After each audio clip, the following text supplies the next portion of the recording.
Antrobus, touched on by Waddock. Oh, and the back pass, it's an own goal. Hopkins.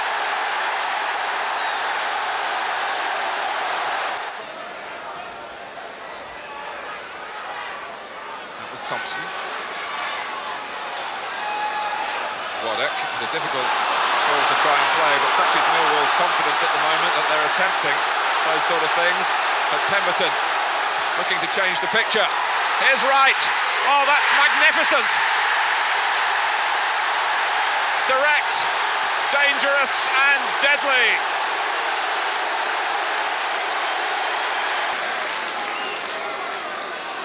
Alex Dyer to take it himself. Wright waiting by the far side in case it's flicked on. Thomas, and Wright spun.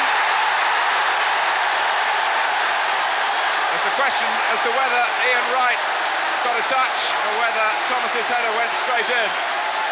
Wright firmly believes it was his goal. Cascarino. Oh, and Suckling's lost it. It's off the line, and it's Thomas.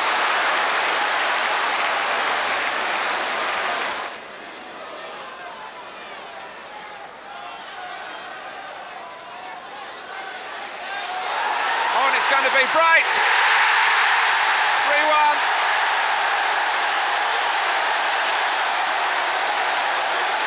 Well, Horn was given no chance by Stevens' mistake with the underhit back pass. It's Dyer to take this free kick. Thomas!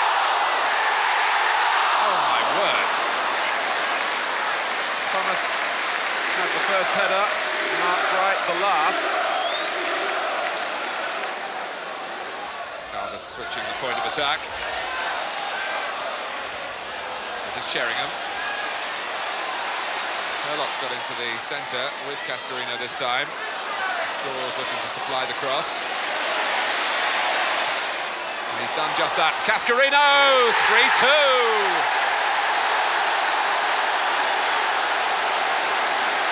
Another twist to the plot.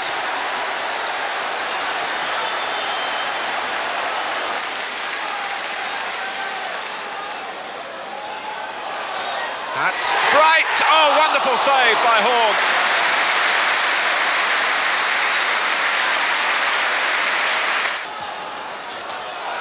That's not a bad pass. Played by the goalkeeper Horn outside his area to Antrobus. There's Sheringham against the bar. Just Bright and Wright up for Palace. Waddock. Sheringham. Carter is the outlet again on the right. Crystal Palace with Antrobus has equalised for Millwall, with Palace looking vulnerable again, and Suckling left totally exposed. It's 3-3. Stevens charged down by Gray fairly and Wright's away. Bright's up with him. Crystal Palace can win it here with Mark Bright. It's a great finish. Millwall hold their heads.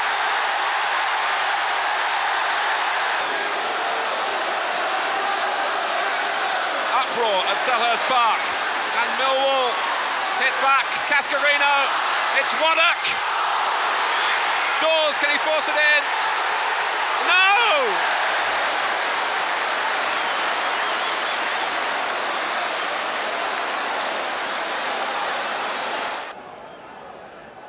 Also at Barnes.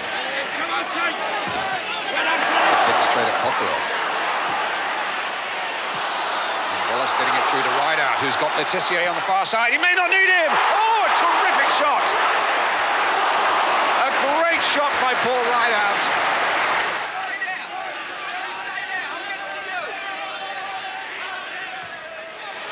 Here's Dodd.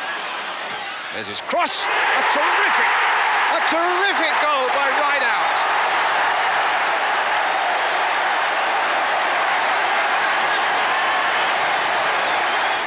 Tissier. Still Letitia. He might get a shot in here. No, plays it for Wallace instead. It's another goal! Rodney Wallace. And Southampton are 2 up. And Liverpool look stunned. Dodd. Letitia.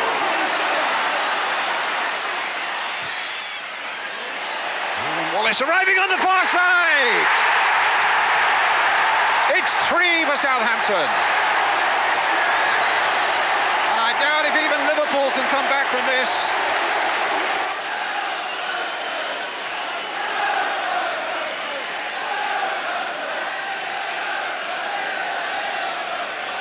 Barnes to Burrows.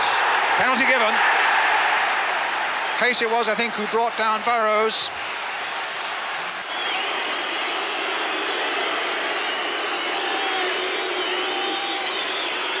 Peter Beardsley. And he scores. 3-1.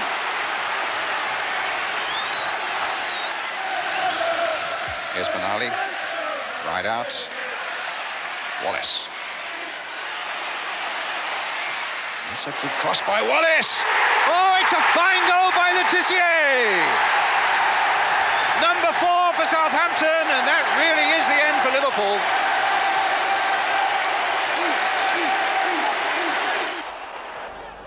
Well, Arsenal failed in their takeover bid at Spurs on Wednesday and came a cropper again at Everton, who were the fall guys when Liverpool went top 4 weeks ago. They appear to have recovered.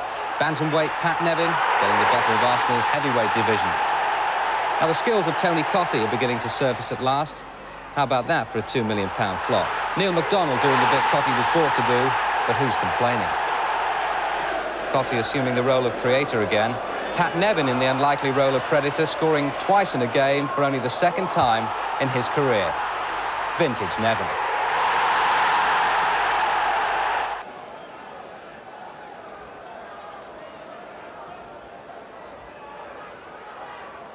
Norwich of keeping a clean sheet for a 5th consecutive away game and beating Leeds' record set 19 years ago, disintegrated within 3 minutes and 55 seconds.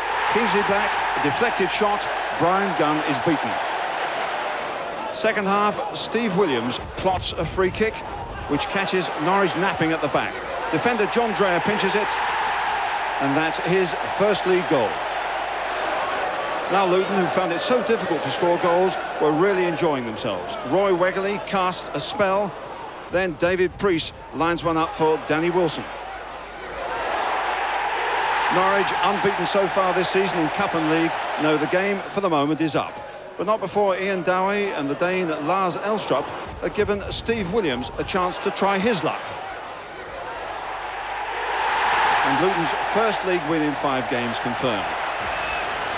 6 minutes from the end, substitute Gerry Goss is lent on by John Dreyer, and it's a penalty. There was no more doubt about that than the final result. Substitute Malcolm Allen converts it comfortably, but they'd missed Andy Townsend, who was ill, and they'd been well beaten.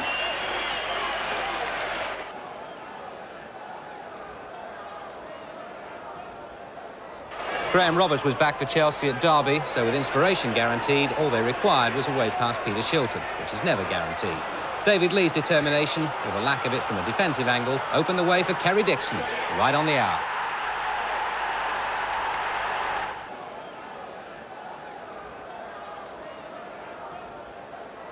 The bad news for Spurs, an ankle injury to Paul Gascoigne after only 8 minutes against Sheffield Wednesday. He's doubtful for the Littlewoods Cup tie next week. The good news is that Gary Lineker is easing gently into top gear. That was his first from Terry Fenwick's cross. His second, as Wednesday were outfought and outplayed throughout, came from Mitchell Thomas's centre. And that's Gary Lineker's 7th goal in 5 league games. Spurs' 4th consecutive league victory and another miserable day for Ron Atkinson was made certain by Paul Moran, the player who'd replaced the injured Gascoigne. Spurs continue to rise, Wednesday are sinking.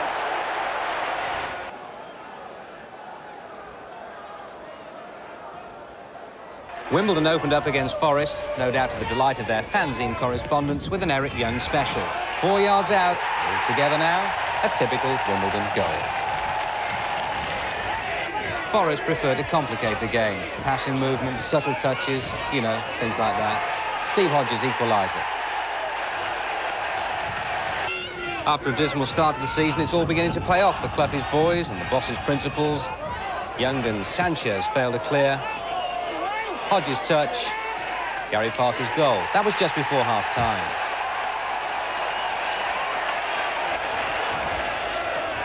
Now Gary Crosby away. This one's got penalty written all over it. Unless they can get him outside the box. Curses. Sager's disgusted. There's no need for that. Good goal, though. Forest had won their previous 2. Stuart Pearce made sure it was 3. 4 without a league win for Wimbledon. Only 1 at Plough Lane all season.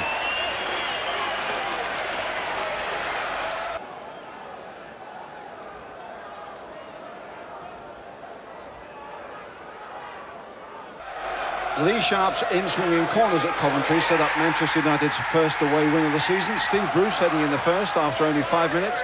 The second coming from the same source after 28 minutes. The longer version this time. And Mark Hughes is handed a chance. Coventry had beaten United twice last season, but didn't fancy their chances here too much after Michael Phelan raced through from midfield to make it 3-0. And United were really flying. United's tempo was now as high as their confidence. It might still be a bit unpredictable, but you can usually predict what will happen if you give Mark Hughes an opening for a volley. And that's 4-0. With 11 minutes from the end, the Coventry were at last given something to savour. A good goal from new signing Kevin Drinkle on his league debut. And that eased the pain a little of Coventry 1, Manchester United 4.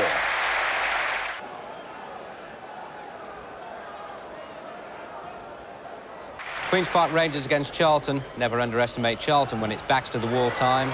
5 straight defeats with only 1 goal is nothing to worry about by their standards. Plenty of time for that. Paul Mortimer's goal, earning their first away win of the season. Only 3 home goals at Loftus Road so far.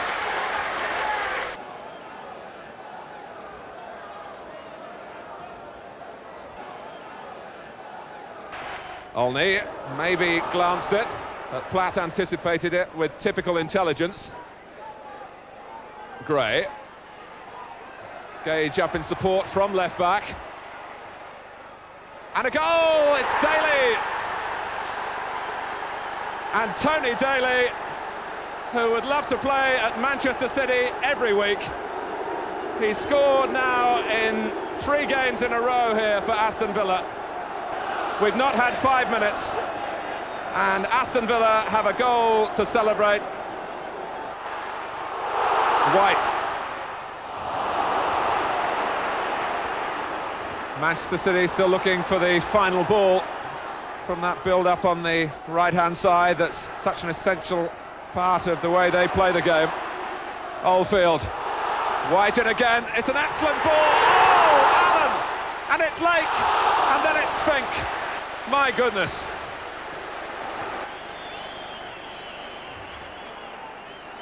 Mountfield. Oh, and it's in. Ian Olney.